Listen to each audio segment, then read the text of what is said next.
Class 4th Hindi chapter 9 शाही पकवान की चोरी।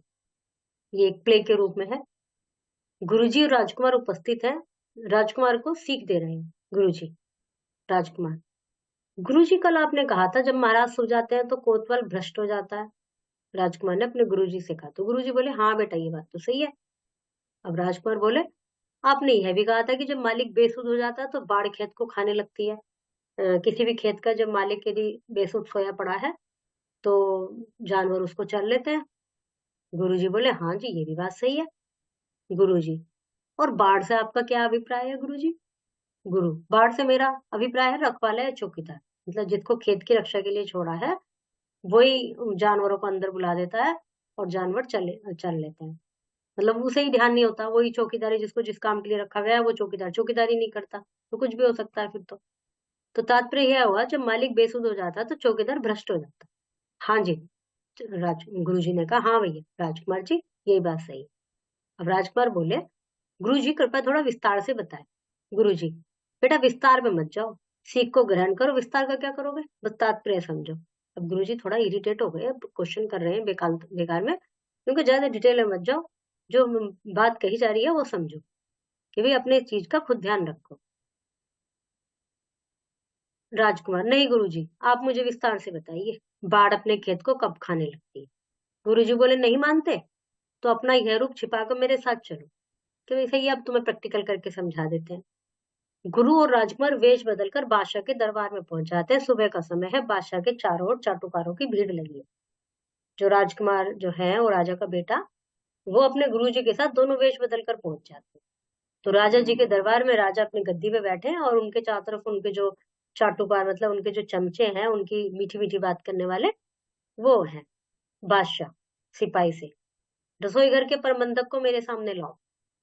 प्रबंधक बादशाह के समक्ष झुककर सलाम करते हुए, हजूर गुलाम हाजिर है, खिदमत बताए। खिदमत मतलब सेवा बताए। बादशाह कहते हैं उनको, रात के खाने में हमें आधा सेर मलाई, बादाम, किशमिश, पिस्ता, चिलगोजे सब मिलने चाहिए रात के खाने में। उन्होंने अपना आज का डिनर का मेन्यू बता दिया। प्रबंधक हाथ जोड़कर, महाराज इन सब चीजों को मिलाकर आधा सेर हो या इनसे अलग, कि इन सबको मिलाकर कितना करूं, आधा सेर या और ज्यादा? बादशाह डांटते हुए, अबे तुझे किस मूर्ख ने रसोई घर का प्रबंधक बना दिया? तो वो बोला कि भाई हजूर आपने बनाया मुझे तो। बादशाह, तब तो तू शाही खाने के बारे में कुछ नहीं जानता।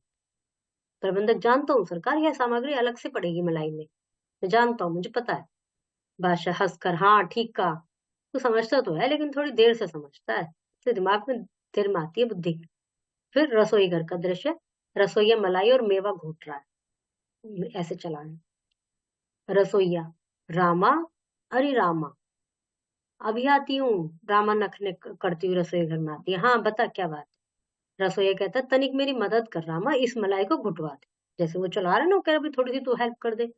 रामा ने कहा, मैं क्यों करूं, तेरा काम है, तू चल कर अपने। रसोईया, नहीं नहीं रामा, घुट जाने पर छटाक दो छटाक तू भी खा लेना, कि कर ले तू भी हेल्प, दोनों मिलके खा ले, थोड़ा सा तू भी ले लियो। पर खतरा ये है कि अगर बादशाह को पता चल गया तो? रामा, पता कैसे चल जाएगा रे, उसे पीकर रात को खबर ही कहाँ रहती है, मतलब ड्रिंक करता था राजा। हाँ रामा, तू ठीक कहती है। दोनों मिलकर एक मलाई में मेवा घोटते हैं, ऐसे ऐसे घोटना शुरू कर देते हैं। ले, अब घुटकर तैयार हो गई रबड़ी, ले रामा, पहले तू खा कर देख, रसोइये ने उसको कहा। हाँ हाँ हाँ, ला। बादशाह नशे में तो क्या, होश में भी इतनी रबड़ी नहीं खा सकता, मतलब ये तो ज्यादा बन गई, वो कहाँ खा पाएगा। चल खा लेते हैं, दोनों अलग अलग बर्तन में लेकर दोनों खाने बैठ गए। इतने में मुख्य रसोईया आ गया, जो प्रबंधक जी था। उन्होंने आके पूछा, क्या हो रहा है अभी, शाही खुराक में चोरी? रसोइया ने कहा, भाई बहुत ही जायकेदार बनी है रबड़ी, एक कटोरी खा ली ना तो जन्नत की सैर करेगा, मतलब वो उसको भी लालच देने लगे, तू भी खा ले आजा। मूर्ख वो मुख्य रसोईया चटकारे ले लेकर रबड़ी खाता। रसोईया बोला, भाई रबड़ी तो आधी रह गई। तो उसकी जो लेडी थी, उसने श्यामा या रामा जो भी उसका नाम था, उसने कहा थोड़ा सा पानी डाल दो इसमें। मुख्य रसोईया, यह तो बिल्कुल मूर्ख है, पानी नहीं दूध डालकर बढ़ा। रसोईया उठता है, स्वास्थ्य निरीक्षक आ जाता है। अब इन तीनों ने तो खा लिया, श्यामा ने, रसोईया ने जो बना रहा था, प्रबंधक ने। अब आ गया, जैसे हेल्थ, राजा के दरबार में तो इतने बड़े जो राजा को खाना खिलाया जाएगा तो पहले उसका वो भी चेक करेंगे कहीं किसी ने कुछ गड़बड़ तो नहीं कर दी। स्वास्थ्य निरीक्षक आ जाता, वो पूछता है क्या हुआ, अभी क्या घबरेबाजी हो रही है? कुछ नहीं कुछ नहीं। अच्छा कुछ कैसे नहीं?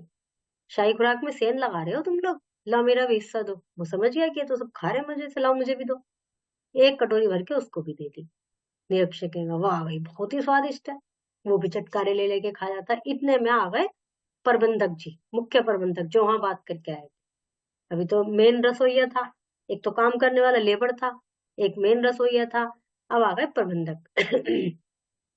कितने जने हो गए, वो लेडी हो गई, दूसरा खाना बनाने वाला हो गया, मुख्य रसोईया हो गया 3, फिर निरीक्षक स्वास्थ्य निरीक्षक आ गए 4, पांचवा ही आ गया मुख्य प्रबंधक। मुख्य प्रबंधक अच्छा अच्छा हरामखोरी हो रही है, यह सब नहीं चलेगा मेरे होते हुए। रसोईया ने कहा जरूर माफ कीजिए, हमने थोड़ी सी चखी थी बस, थोड़ी नहीं खूब खाई है, अभिभाषा से कहता हूँ। मुख्य प्रबंधक बोला नहीं सरकार ऐसा मत कीजिए, आप भी खा लीजिए। एक कटोरी उसको भी दी। अभी तो पूरी खाली हो गई। तो मुख्य प्रबंधक बोला वह डरता क्यों है, भाषा तो बेसुध पड़ा, उसे किसी बात का होश नहीं है। जा थोड़ी सी रबड़ी लेके आ, राजा के होठों पे लगा, तो जब उठेगा देखेगा लग रही है, अरे हाँ, मैंने तो रबड़ी खाई थी बस। रामा ने तुम ठीक कहते हो बाबूजी। उसने कढ़ाई की तली में जो मलाई ली, राजा के होठों पर लगाने चल दी। सब हंसकर चले गए। अब गुरु जी और वो उसका जो राजकुमार था, वो इन सबको छुपे रूप में देख रहे हैं कि देख रहे हो किस तरह से बाढ़ खेत को खाती है। जब राजा सो जाता है कोतवाल कैसे भ्रष्ट होता है। तो अब उसको प्रैक्टिकली जब दिखाया गया तो उसके समझ में आ गया, हाँ गुरु जी सब समझ गया, खूब देखा। अंधेर नगरी चौपट राजा। पर ऐसा तो नहीं है इसमें, ये वाली कहावत इसमें सिद्ध नहीं है। इसमें तो यह है कि राजा वैसे तो ठीक था, लेकिन जब वो शाम को सो जाता था तो उसको कुछ पता नहीं चलता था क्या हो रहा है क्या नहीं। क्वेश्चन आंसर किसने किससे कहा, सही पे निशान लगाने, इनको शुद्ध करके लिखना है। शब्दों के क्रम उल्टे पुल्टे हो गए हैं। खूब देखा, देखा गुरुजी, देखा खूब देखा गुरुजी। गरिमा ने अपना कार्य गृह कार्य कर लिया, गरिमा ने अपना गृह कार्य कर लिया। दोस्त मेरे हैं सभी ईमानदार, मेरे सभी दोस्त ईमानदार हैं। समय पर स्कूल जाओ, सुधा गाना गाती है। अब इनको वाक्य में प्रयोग करना है। काल के भेद लिखने, 3 काल होते हैं, वर्तमान भूत भविष्य। हम अगले सप्ताह विदेश यात्रा के लिए जाएंगे, भविष्य। मैं बाजार से सामान खरीद कर लाया था, भूत। शिखा रसोई घर में काम कर रही है, वर्तमान। क्या तुम भी हमारे साथ चलोगे, भविष्य। जंगल में मोर नाच रहे थे, भूतकाल।